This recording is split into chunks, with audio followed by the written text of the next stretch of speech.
Halo Kumaila, Halo terima Bang Ade. kasih sudah bisa datang lagi ke sini.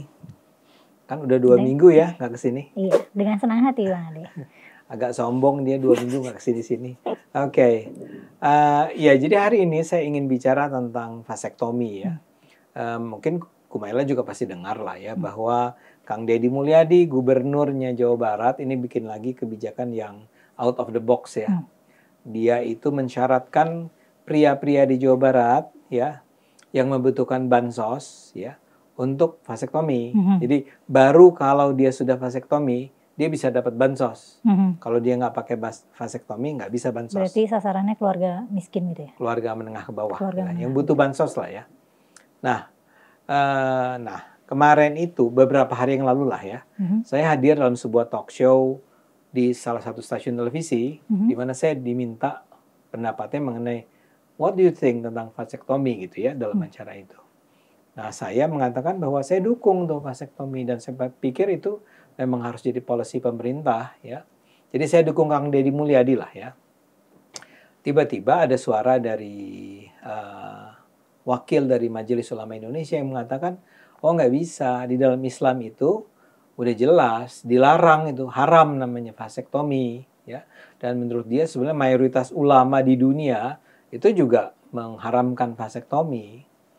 Nah, karena saya nggak terlalu paham itu ya saya bilang, ya itu kan biasa dalam Islam, ada perbedaan pendapat. Buat saya ya nggak apa-apa kalau MUI di Indonesia itu menganggap bahwa itu adalah sesuatu yang seharusnya tidak dilakukan.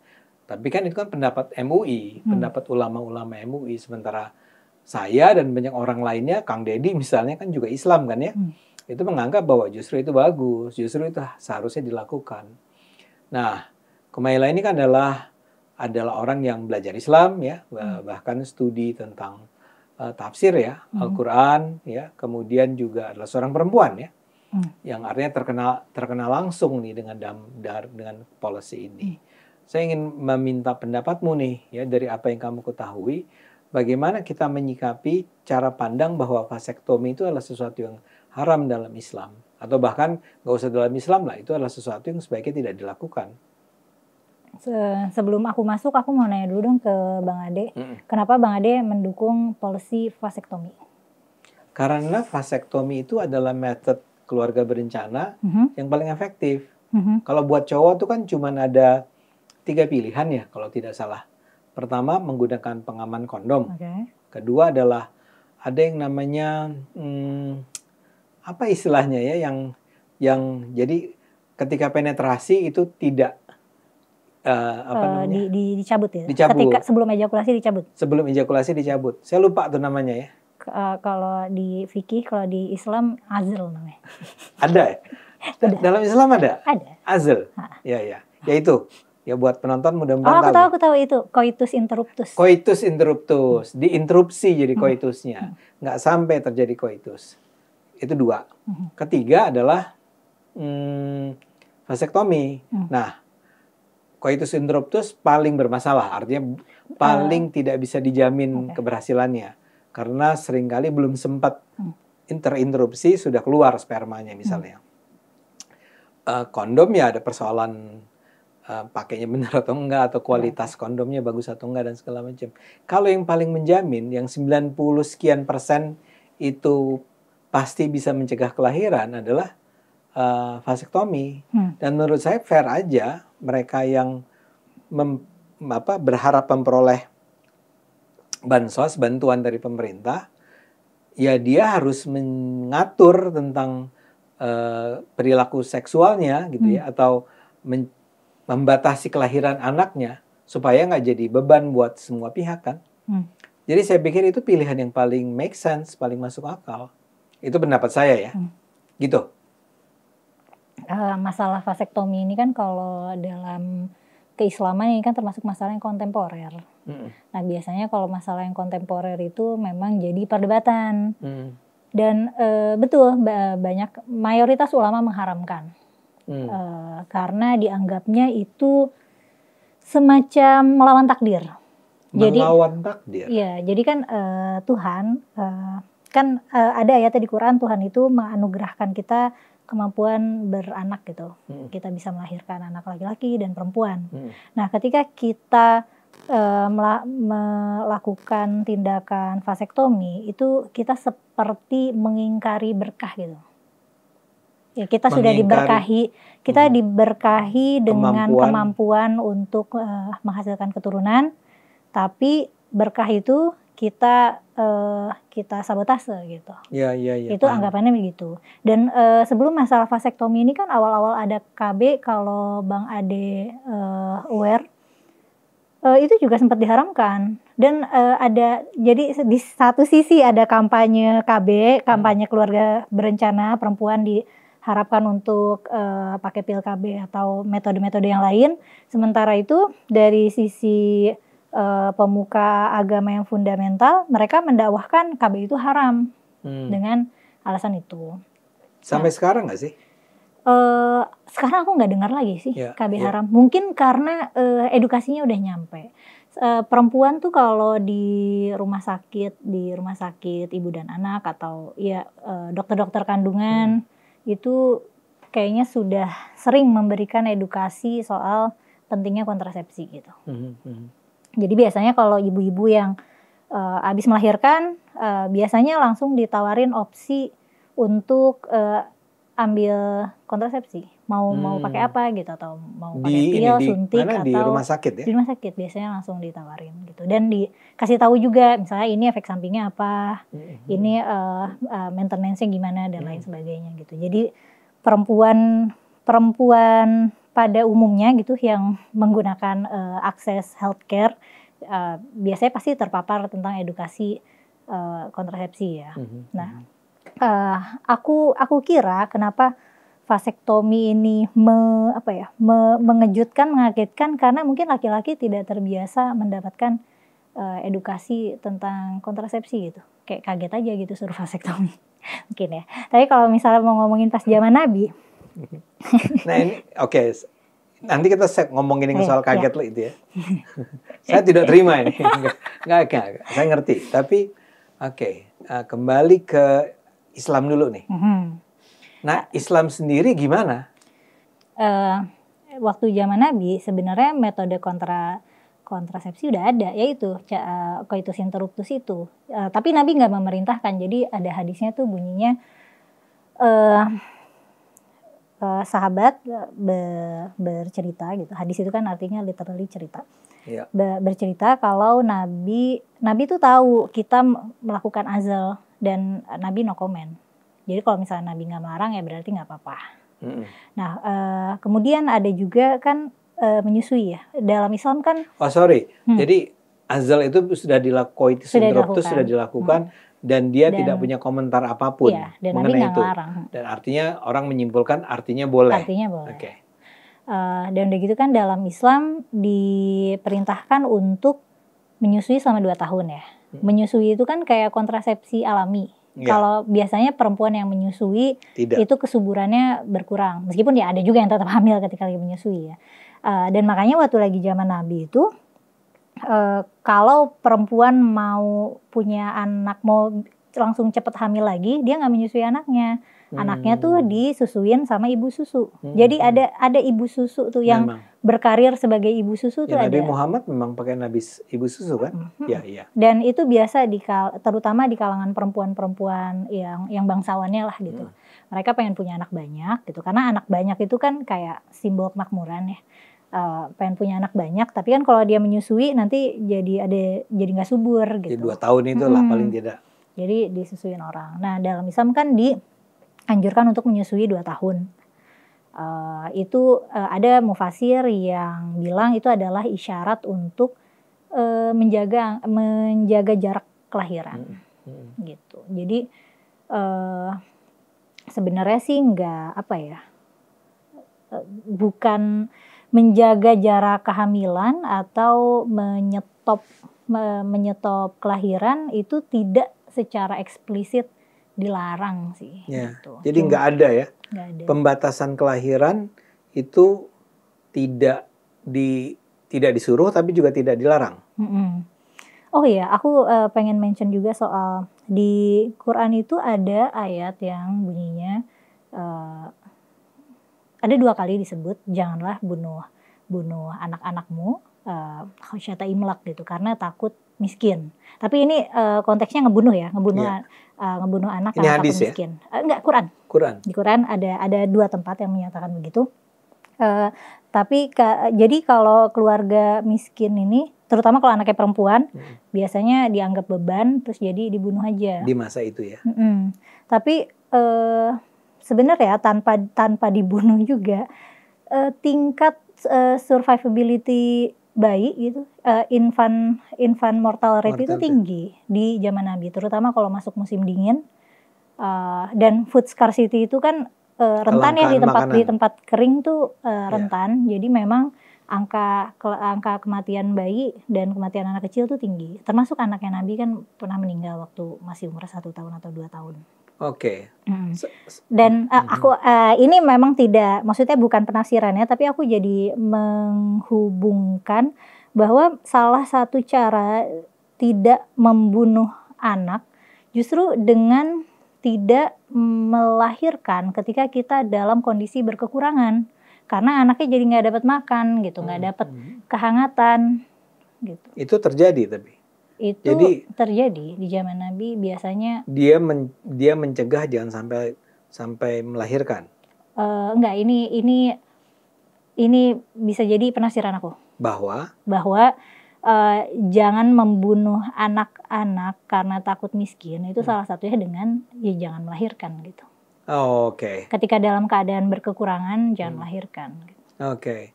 Tapi kan itu artinya ada konteks tertentu ya. Iya. Konteksnya adalah bahwa di saat itu kenapa tidak ada pembatasan kelahiran itu antara lain karena ya bisa saja karena teknologinya juga belum ada sih ya. Tapi kedua adalah karena ketika itu sebetulnya jumlah anak itu belum menjadi problem. Belum menjadi problem karena dan bahkan sebagian anak tuh malah tewas di masa kecil. Dan udah gitu juga angka harapan hidup saat itu kan belum sepanjang sekarang. Kalau dulu kan masih muda-muda udah pada gugur ya, entah itu perang atau karena tua ya. Maksudnya orang zaman dulu kan tuanya cepet. Kan angka harapan hidup kan semakin kesini semakin tinggi gitu. Maksudnya kalau orang zaman dulu umur 50-60 tuh kayak udah nenek-nenek kakek-kakek banget. Sekarang 50-60 tuh masih kayak Bang Ade gitu. Itu kondisi dulu gitu. Jadi memang kesempatan mereka untuk beranak juga lebih terbatas daripada kita gitu. Ya, jadi dengan kata lain, ya karena survival rate-nya itu juga rendah, ya. Kalau saya punya 10 anak, barangkali yang survive sampai dia 40-50, cuma 5. Yang 5 lainnya udah meninggal kan. Jadi daripada kita hanya beranak 2, padahal survival rate-nya 50% gitu ya, cuma 1 dong yang selamat, gitu kan. Jadi memang bisa dibilang di zaman Nabi, artinya kalau kita kembali ke Islam ya, kan kalau orang Islam selalu merujuknya kepada 1 ayat Al-Quran, kedua hadis. Kalau di sana tidak ada anjuran untuk membatasi kelahiran, barangkali karena konteksnya memang tidak membutuhkan pembatasan kelahiran. Betul. Ya? Iya. Bahkan tadi Anda bilang, justru Nabi bilang, banyak-banyakin anak. Banyak-banyakin anak. Tadi alasannya kenapa? Supaya umatnya banyak, terus Nabi nanti kalau di hari kiamat ketika umat Islam berkumpul di padang mahsyar, Nabi itu bangga lihatnya. Wah, umat Islam banyak gitu. Balik ngetawain parah. Enggak, maksud saya gini. Banyak tapi miskin kan gimana dong? Nah itu lagi di zaman Nabi kan survivability-nya juga berkaitan erat dengan tingkat ekonomi dong. Iya. Sebenarnya sama kayak di kita kan masalahnya gini, birth rate, menariknya kan ya, ada korelasi antara status ekonomi dan jumlah anak nih. Yang status ekonominya bagus, pendidikannya bagus, cenderung beranak sedikit, cuma 1, 2, 3 gitu. Sedangkan yang strata ekonominya rendah dan pendidikannya rendah cenderung beranak banyak. Nah kalau misalnya kondisinya begitu terus kan nanti lama-lama populasi kesenjangannya tuh yang bisa hidup nyaman dan aman itu sangat sedikit, dan generasi-generasi miskin yang dilahirkan tuh jadi banyak gitu. Ya. Jadi banyak tapi miskin yang tadi banyak itu. Tapi miskin, tapi masalahnya juga kan stunting. Kalau misalnya bukan hanya miskin ya. Tapi gizinya tidak terpenuhi, yang mana jadinya dia gagal tumbuh dia nggak bisa, maksudnya otaknya nggak bisa optimal, fisiknya juga nggak bisa optimal. Terus nanti dia kalau punya anak lagi risiko stuntingnya lebih tinggi lagi. Itu makanya kan generasi kemiskinan tuh susah banget diputus, karena orang miskin melahirkan anak yang susah juga, lainnya yang susah gitu. Terus apalagi kalau misalnya merekanya nggak KB gitu. Dia punya 5 anak, 7 anak misalnya, dan 7-7-nya itu pada dasarnya semua tadilah ada stunting lah, kurang gizi lah, sekolahnya juga tidak well educated lah ya, tidak mendapat pendidikan yang baik. Kemungkinan besar ya nanti anak-anak si orang-orang susah itu juga susah juga gitu ya. Sebenarnya sih idealnya orang miskin itu kan ditanggung negara gitu lah idealnya. Tapi kan kita tidak di kondisi ideal itu gitu, tidak ada jaminannya. Kita tinggal di negara dengan kondisi yang mana kalau kita mau menikmati pendidikan layak atau layanan kesehatan yang layak atau gizi yang layak, kita harus punya uang untuk mengakses itu. Dan keluarga miskin kan berarti dia tidak punya cukup untuk dirinya sendiri, kan jadi nggak bisa mengakses itu. Apalagi kalau tambah dia punya anak, buat dirinya sendiri aja masih kurang. Nah di sini saya jadi ngerti argumennya Kang Deddy. Jadi kan gini, Kang Deddy bilang, atau saya menangkap lah, apakah dia sudah pernah bilang atau enggak, tapi kira-kira dia itu mau begini. Ini negara nih mau bantu, yang kamu bilang tadi itu kan kewajiban negara nih. Terhadap kondisi rakyatnya. Rakyat nggak boleh kelaparan. Rakyat harus bercukup, gizinya cukup. Ya makanya ada pendidikannya layak. Tempat tinggalnya tadi cukup ya. Tapi kalian juga bantu dong kami, kata pemerintah. Cara mereka membantu adalah jangan kebanyakan dong anaknya. Kalau anaknya sedikit, bantuannya akan lebih bisa dimanfaatkan kan? Tapi kalau anaknya banyak, negara harus mengeluarkan lebih banyak lagi dana yang ujung-ujungnya menjadikan dana yang tersedia itu akhirnya terserap untuk keperluan si banyak anak ini. Dan itu pun pasti jumlahnya nggak gede-gede amat. Iya. Dan kayaknya kayak bansos itu kan nggak gede-gede banget kan sebenarnya. Ya kalau buat anaknya cuma 1-2 kali cukup besar ya, jatuhnya cukup besar. Tapi kalau anaknya jadi 5-6, itu argumen itu saya rasa yang orang nggak nangkap. Dan karena masalah soal gizi dan pendidikan itu kan masih jauh nih muaranya. Mungkin gedenya pengangguran. Itu kan yang banyak terjadi kan, bentar aku tiba-tiba ingat ada kayak apartemen kecil atau rumah susun kecil yang diisi oleh mungkin 16 orang atau 17 orang, itu 4 generasi. Gara-gara semuanya nikah muda, terus nggak pada kerja. Jadi neneknya... Anda cerita tentang Indonesia nih? Cerita tentang Indonesia, dan itu di Jakarta gitu. Itu kan pentingnya KB ya. Jadi kayak masih pada remaja udah pada punya anak lagi, terus anaknya jadi stunting, terus mereka nggak punya tempat tinggal, jadi tinggal tempat neneknya. Terus semuanya ngumpul di situ. Dan ya hidupnya dari hari ke hari. Itu kan berarti masalah banyak gitu. Nah, terus belum lagi ada miskonsepsi ini kan, banyak anak banyak rezeki.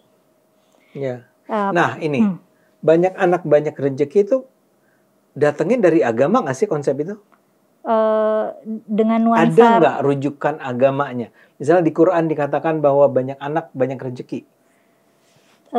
Enggak necessarily begitu, tapi memang anak itu disebut sebagai sebagai bagian dari keindahan, bagian dari anugerah. Jadi ya banyak anak ya anugerahnya banyak gitu. Tapi kan realitanya realitanya itu hanya benar jika itu ada di keluarga yang makmur. Kalau ya misalnya aku orang yang sangat aman secara ekonomi, aku beranak banyak, aku bisa kasih anak-anakku pendidikan layak, gizi yang cukup, mereka semua terus berkiprah di dunia ini gitu, jadi manusia-manusia yang unggul, ya itu rezeki buat aku. Tapi kalau misalnya aku sendiri buat nanggung diri aku aja masih kurang, terus aku punya anak, ya anak itu udah mah nanti akan jadi anak yang gizinya kurang, nggak dapat kebutuhan esensial yang dia perlukan untuk hidup layak ya, untuk bisa thriving, ya dia akan jadi beban aku selamanya, dan aku akan jadi beban dia juga ketika dia dewasa. Karena pada saat kita tua, kita udah nggak lagi produktif kan. Nah, sehingga buat saya pertanyaan besarnya begini, kan sudah sangat jelas. Ini tuh sudah sangat jelas. Ini bukan sesuatu yang harus pakai teori canggih atau apapun. Seharusnya para ulama itu kan melihat secara sangat nyata bahwa banyak anak tuh tidak banyak rezeki. Dia tahu persis lah. Sementara Anda bilang, sebetulnya di dalam Al-Quran sendiri nggak pernah ada itu. Yang nggak boleh tadi membunuh anak kan. Ya itu wajar lah. Kan kalau misalnya kita bicara vasektomi, bukan bunuh dong. Tapi aku jadi mikir ya, kalau misalnya aku miskin, penyakitan dan segala macam, terus aku punya anak, aku ngebunuh dia pelan-pelan juga. Maksudnya dia akan hidup tapi nggak kayak hidup gitu loh. Kayak makan kurang, mau mengakses kebutuhan untuk hidup yang sangat keterbatasan gitu. Nah itu, ini Anda tuh masih sangat muda, perempuan, dan Anda tuh nggak punya keluarga besar Anda, begitu nggak? Anaknya banyak nggak? Banyak, aku kan 6 bersaudara. Tapi makmur. Relatif lah. Relatif makmur. Jadi nggak pernah mengalami juga urusan yang nggak punya makanan segala macam kan? Untungnya enggak, syukurnya enggak. Ya. Nah, jadi Anda tidak mengalaminya. Tapi saya mau berpikir begini. Itu para ulama yang ngotot bahwa vasektomi itu haram, atau bahkan tadi Anda katakan KB aja haram kata mereka ya. Itu nggak lihat ya bahwa orang-orang menengah ke bawah hidup dalam kesulitan hidupnya antara lain diakibatkan oleh banyak anak. Masa nggak bisa lihat? Aku curiga mereka memilih untuk nggak melihat. Kalau misalnya Muslim yang biasanya, yang fundamentalis itu kan biasanya sebelum mereka melihat realita, mereka akan melihat teks dulu. Ada gak nih ayatnya, ada gak nih hadisnya, ada gak nih perintahnya. Nah masalahnya perintahnya juga gak ada, perintah vasektomi juga gak ada gitu. Jadi Oke, kita jangan masuk ke vasektomi dulu dah. Ya. Maksud saya adalah tadi Anda mengatakan nggak usah vasektomi deh. KB aja. Ada KB. Ya. Itu aja nggak boleh. Jadi kalau Anda bilang dia baca teks dulu, teksnya sebetulnya nggak ada. Kenapa dia mengada-adakan? Karena disintesis dari itu tadi, bahwa punya anak itu anugerah. Kenapa kita menolak anugerah itu dianggap seperti mengingkari kenikmatan dari Tuhan gitu. Ya oke. Saya setuju bahwa anak itu anugerah. Tapi mereka harusnya kan melihat mereka sendiri mungkin bisa, ya kalau mereka kan cukup kaya biasanya para pemuka agama ya enggak? Tergantung sih. Ya, ada ustadz-ustadz yang nggak punya uang juga banyak. Juga ada ya. Guru ngaji yang nggak punya uang banyak. Saya nggak bisa mikir kenapa mereka nggak bisa memahami bahwa pembatasan kelahiran itu adalah sesuatu yang harus kita lakukan kalau kita berakal, dan kalau kita beragama kita harus berakal. Kayak aku paham deh. Jadi ya itu tadi dianggap melanggar fitrah. Jadi kita fitrah itu kan sebenarnya suatu hal yang diciptakan dengan fungsinya gitu, dengan yang Tuhan mau itu begitu gitu. Kalau misalnya perempuan fitrahnya melahirkan gitu, keluarga suami istri fitrahnya menghasilkan anak, iya yang kayak gitu. Jadi kalau misalnya ada upaya-upaya yang mengingkari fitrah, itu biasanya memang ada kecenderungan untuk ditentang. Dan aku juga curiga, mungkin para ulama atau yang memang dominannya itu kan dominan man field ya, laki-laki biasanya.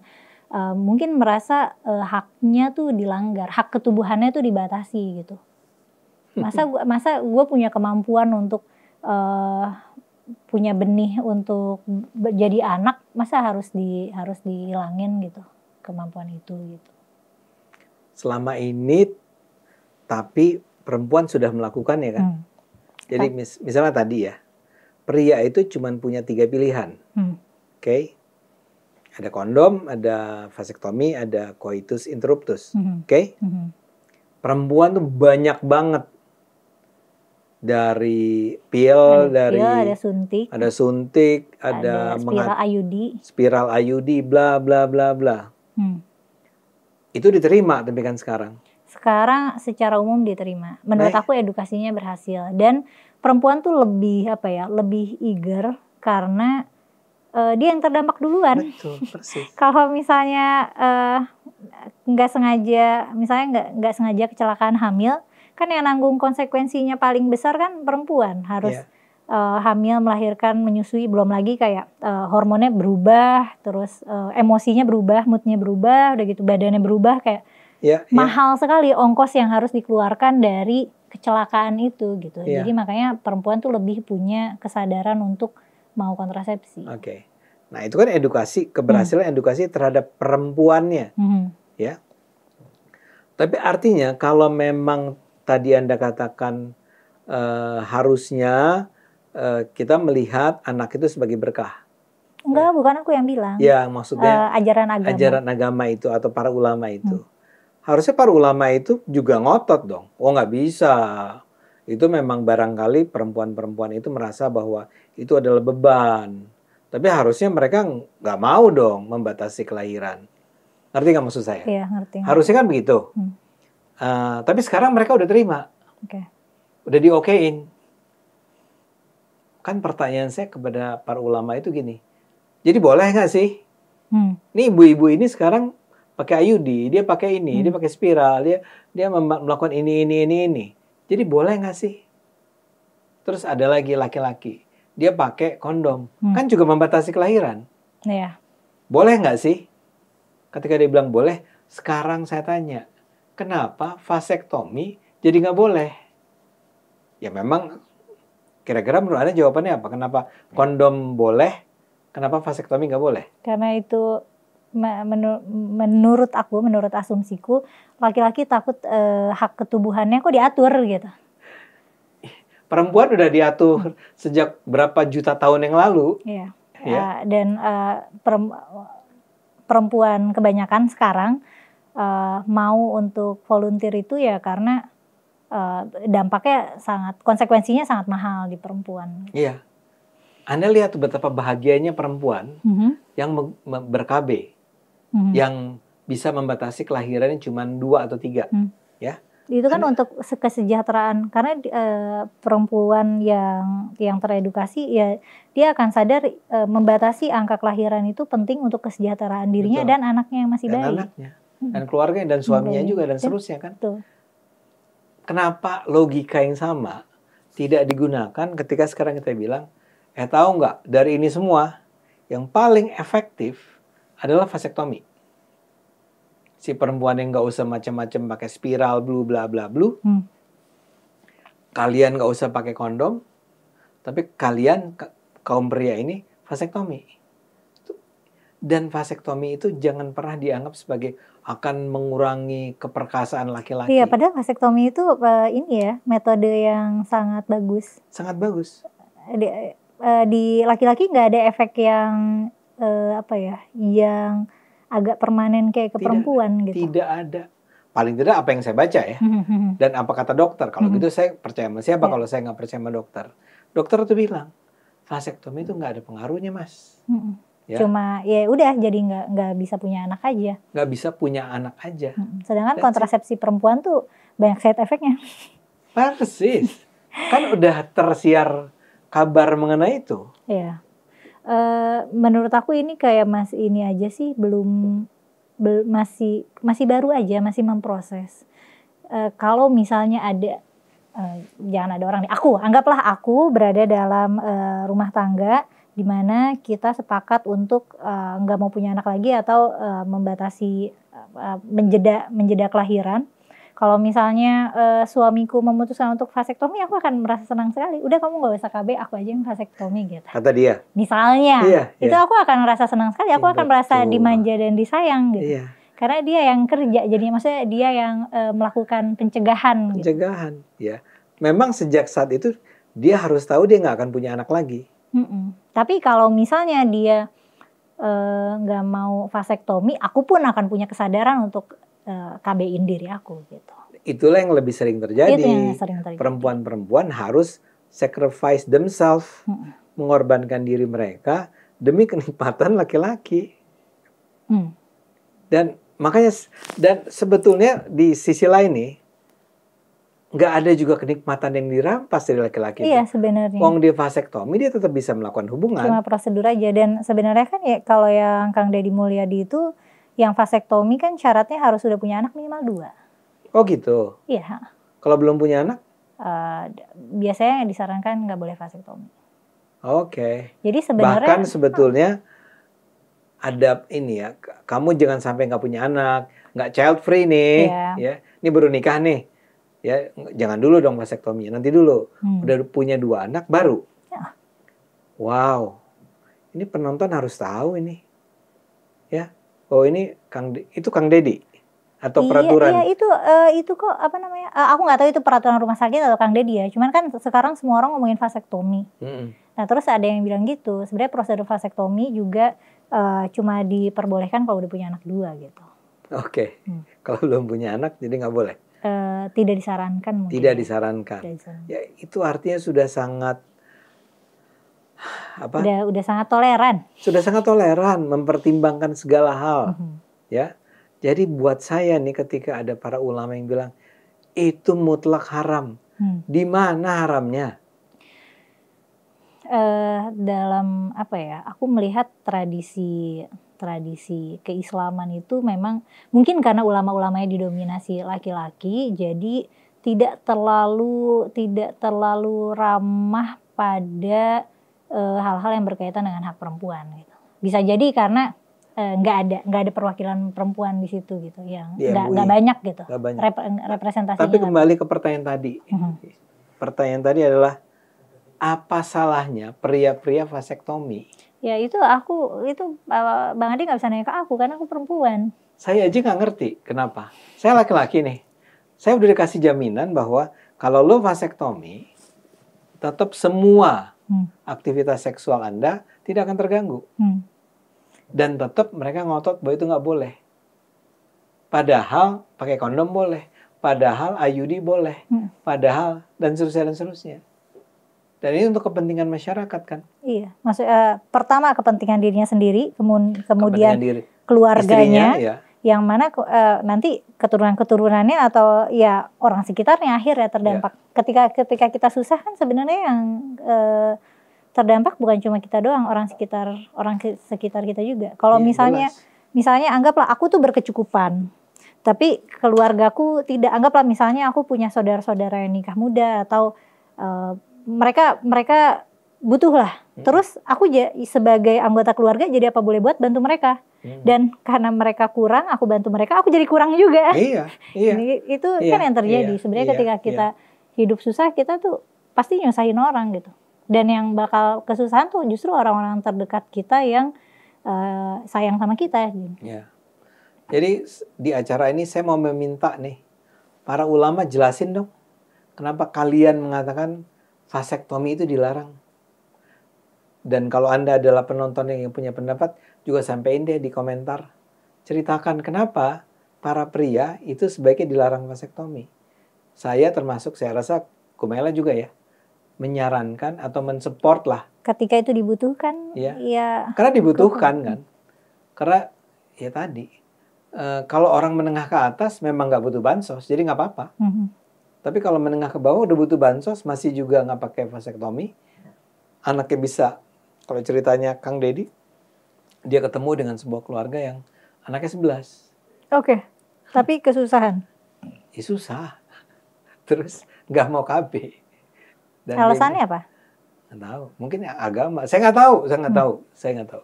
Dia cuma bilang beritanya cuma judulnya memberitakan Kang Deddy prihatin bertemu dengan sebuah keluarga dengan 11 anak yang tidak mau menjalankan keluarga berencana. Ya. Jadi ya oke ya. Ya mudah-mudahan penonton terbantu nih. Atau bukan terbantu, bisa berpikir dan kita bisa mengkampanye. Kalau saya akan mengkampanyekan vasektomi buat perempuan, buat laki-laki. Ya. Kalau misalnya kalau misalnya udah nggak mau punya anak atau sebenarnya nggak mampu untuk punya anak gitu, nggak mampu menafkahi anak. Ya. Kalau saya agak beda, buat saya itu mau mampu atau nggak mampu, memang sebaiknya untuk kondisi dunia saat ini. Anak dibatasin. Anak dibatasin lah. Saya setuju sama Orde Baru 2 anak cukup. Oke. Terima kasih Kumela. Kita ketemu lagi di pertemuan berikutnya ya. Iya. Jangan sombong-sombong lagi ya.